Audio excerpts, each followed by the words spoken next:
Have you ever noticed how sometimes, when we try too hard to be something like funny, creative, or wise, it just doesn't land the same way? It's like watching that one kid who tries really hard to make people laugh. The moment he realizes people are laughing at his act, and not with his genuine humor, the magic fades. Why? Because it's no longer spontaneous. It becomes gold. That's the key difference between living with a purpose and acting out of purpose. When your actions are spontaneous, flowing naturally, they carry a kind of magic, something raw, novel, and unpredictable. But when everything you do is just to chase a goal or a reward, you lose that authenticity. You start performing for validation instead of living. Alan Watts once spoke beautifully about this. He said that real purpose, or acting out of purpose, isn't about forcing life into a plan. It's about allowing life to unfold effortlessly. He often illustrated this with the story of a hunter. Imagine a hunter aiming to shoot a bird. If he tries too hard, if he overthinks, his hands shake, his aim falters. But when he relaxes, when his movement becomes instinctive, flowing, instead of forcing that S when he hits the mark, the act becomes effortless, yet deeply effective. This idea of effortless action, also called Wu-Wei in Taoism, is the art of doing without trying. It's not laziness, it's alignment. It's when your mind, your body, and your surroundings move as one. You don't force yourself to act. You allow action to happen through you. Stillness, too, works in the same way. True stillness isn't a goal. You don't sit down and say, okay, I'm going to be still now. The moment you do, your mind starts racing with the thought of being still. Real stillness comes naturally. It's what happens when the struggle to be still stops. Think about meditation. Many people treat meditation like a task, something to accomplish. I'm going to meditate to calm down, they say. But here's the paradox. The more you try to calm your mind, the more restless it becomes. You can't force yourself to relax, because trying is the opposite of relaxing. You see this everywhere. People say, I want to be creative, and then they stare at a blank page for hours. Creativity doesn't show up under pressure. It shows up when you stop chasing it. That's why so many ideas come to us in the shower or during a quiet walk, because we finally relaxed enough to let our subconscious speak. Alan Watts once joked that meditation doesn't work if you trying to make it work. The real magic happens when you let go of the goal and simply sit. That's when the mind settles on its own. And that's also when creativity flows. Some of the world's greatest musicians and writers didn't create their masterpieces by forcing inspiration. They were just playing, experimenting, freestyling. Think of a jazz musician improvising, or a rapper flowing off the top of their head. They're not thinking about impressing anyone, they're just lost in the rhythm, in the moment. That's where beauty happens, in spontaneity. But here's a question worth asking. What's the difference between living with purpose and living for a purpose? Many people believe that life has to have a grand, universal goal, that we're all here to achieve something specific, to build, to save, to become.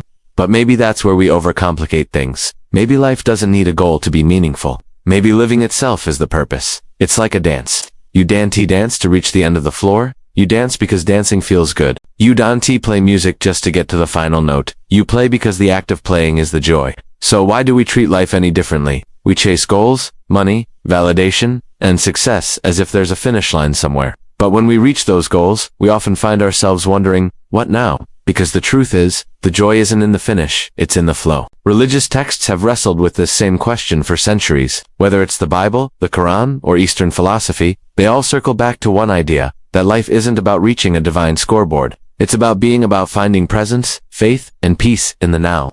So when someone says, I want to find my purpose, maybe the answer isn't out there. Maybe it's right here, in this very moment, in breathing, in doing, in being. The irony of purpose is that the harder you chase it, the further away it feels. But when you stop chasing, when you simply let life happen, your true path reveals itself naturally. That's what Alan Watts meant by living out of purpose. It's not about acting with a purpose in mind. It's about acting from purpose, from that inner sense of flow and harmony that needs no justification. So the next time you feel lost, or like you're not doing enough, remember, maybe your purpose isn't something to find. Maybe it's something you allow. Because when life stops being a performance, it becomes art. Let's take this a bit deeper. When you think about it, every time we obsess over having a purpose, we end up turning life into a checklist. Go to school, get a job, make money, buy a house, raise a family, retire. And sure, there's nothing wrong with that path. It's how society functions. But the issue is when those goals become the only way we measure meaning. Because once you reach them, what's next? Most people find themselves asking, is that it?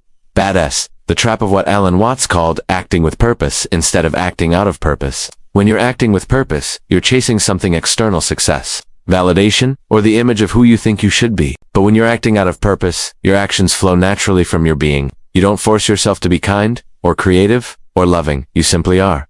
Think of a tree. A tree doesn't wake up one morning thinking, I should grow leaves today to fulfill my purpose. It just grows. It follows its nature. And in doing that, it fulfills its role in the ecosystem effortlessly. Humans, though we complicate things, we're always asking why. Why am I here? What's my purpose? But maybe that question only exists because we've forgotten how to be. Alan Watts once said, trying to define yourself is like trying to bite your own teeth. You can't grasp it because you're already it. The same applies to purpose. You don't need to define it. You're already living it. Every breath, every thought, every small act of awareness is part of your unfolding purpose. But here's the catch. We live in a world that celebrates busyness. If you're not constantly doing something, people assume you're wasting your life. Society rewards the grind, not the stillness. But what if stillness isn't wasting time? What if it's reconnecting with it? Take creativity, for example. You can't force it. You can set up your studio, turn on your laptop, grab a pen. But the real creative spark comes when you're not overthinking. It's when you're lost in the process, not worried about the outcome. That's why the best ideas often hit you while you're driving, showering, or lying awake at 2 a.m. Your mind relaxes, your inner chatter quiets, and suddenly, boom, inspiration hits. It's not that you weren't being productive before, it's that you finally got out of your own way. The same applies to meditation. People think meditation means sitting cross-legged and trying to clear the mind. But that's not really the point. You can't force silence. Silence isn't something you create, it's something you uncover when the noise fades.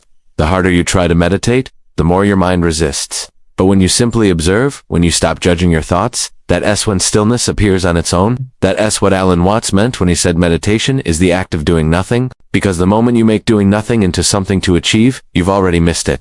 Let's put it this way. Imagine you're trying to fall asleep. You can't make yourself sleep. You can only create the conditions, the dark room, the quiet, the comfort, and then let sleep come to you. Purpose works the same way. You can't chase it down like a target. You can only create space for it to reveal itself. But what happens when you stop chasing purpose? What do you do then? That's the part that scares people. The idea that maybe life doesn't have one grand meaning or mission. But think about it. Does it need to? Maybe the real joy of being alive is that it's pointless in the best possible way. Like music, or art, or laughter. You don't need a reason to enjoy it. You just do. That doesn't mean life is meaningless. It means it's self-fulfilling. It's like playing a song for the sake of the song, not for the applause at the end. When you live like that, when you act from a place of flow, presence, and curiosity, everything changes. Work stops feeling like work. Love stops feeling like obligation. Even challenges start to feel like part of the rhythm. And funny enough, when you stop chasing results, results tend to show up naturally. Because your energy shifts from forcing to allowing. We see this in the way nature operates. Rivers don't force themselves to flow. The wind doesn't force itself to blow. Everything moves effortlessly according to its nature. Humans are the only species that doubts its own process. We've been conditioned to believe that if we're not striving, we're failing. But striving without awareness is like running on a treadmill. Lots of movement, but no progress. When you live out of purpose, meaning your actions come from your natural being, you have to prove yourself. You don't need constant validation. You're no longer performing for others, you're living for yourself. And that's where true freedom lies. Because freedom isn't about doing whatever you want. It's about being so aligned with who you are, that what you want and what is naturally become the same thing. When you're there, when you're flowing, life stops feeling like a competition. You stop comparing yourself to others because you realize everyone has their own rhythm, their own melody, and that's the beauty of it all. We're all part of one great symphony. Each person, each thought, each heartbeat adding something unique to the music of existence. And the purpose of the song isn't to end, it's to play. So, if life itself is the song, and we reach a note in that melody, what does that say about purpose? It means that purpose isn't a destination, or even a definition. It's a rhythm you live by. A flow you return to whenever you stop fighting with yourself and start dancing with life again. Most people spend their entire lives chasing a reason to exist. They want to know why they're here, what they're meant to do, what legacy they're supposed to leave behind. But the truth is, there might not be one universal answer. And that's okay. Because once you accept that, you stop looking for meaning and start making meaning. See, when you're truly living out of purpose, every act, big or small, becomes sacred. Washing dishes, walking your dog, talking to a stranger, they all become opportunities to be fully present. You're not doing things to get somewhere, you're doing them because you're here. Alan Watts often compared this to music. He said, "We don't listen to music to reach the end of the song. Imagine if orchestras played symphonies just to get to the final note. No one would enjoy that. The point is the journey, the rise and fall, the pauses, the tension, the release. That's what life is, a piece of music you're part of. But the problem is, society teaches us to live life like a race. We rush through everything, school, career, relationships, thinking that happiness waits at the finish line. But when we finally cross that line, we realize it just moves further ahead. Happiness isn't waiting somewhere in the future. It's what happens when you stop running. Let's take an example. You've probably met someone who has everything. Money, fame, success, and yet they're miserable. And you've also met someone with almost nothing, but they seem genuinely at peace. The difference: the first person acts with purpose, chasing goals to fill a void. The second acts out of purpose, flowing naturally, without needing to prove anything. That doesn't mean you shouldn't set goals. Goals are fine. They give structure and direction. But your attachment to those goals, that's where suffering comes from. When you say, "I'll be happy when," you're postponing your peace. But when you say, "I'm happy now, and everything else is a bonus," you've already won. That's what it means to live from purpose instead of for purpose. It's the same reason so many artists, inventors, and thinkers describe their breakthroughs as moments that just happened. They weren't grinding for validation. They were so absorbed in what they loved that time itself disappeared. That's purpose in its purest form. Think about it. When was the last time you lost track of time doing something you love? That's the universe gently reminding you, this is it. This is the flow you've been looking for. And yet many people miss it because they're too busy trying to define it. Religion, philosophy, self-help, they all point to this truth in different ways. The Bible says, "Be still and know." The Tao Te Ching says, "Do nothing, and nothing will be left undone." Even modern psychology calls it flow state. Different words, same message.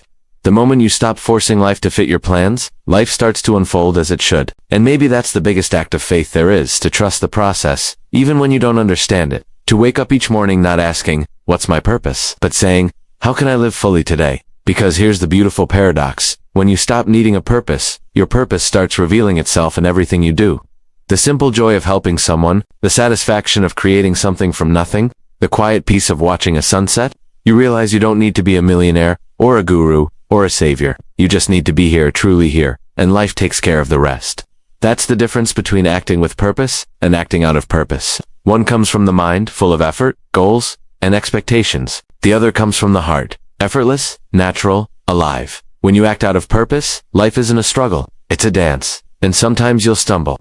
Sometimes the rhythm will change, but the music never stops. It only invites you to find your step again. So maybe, instead of asking, "What should I do with my life?" the better question is, how can I show up fully in this moment? Because that's where everything real begins. Not in the future, not in some grand plan, but right now. And if you can find peace in now, you've already found what everyone else is searching for. That's the quiet secret behind all the noise. You don't find purpose, you live it, by being spontaneous, by being present, by being you. And when you do, every step, no matter how small, becomes part of something far bigger than you could ever plan.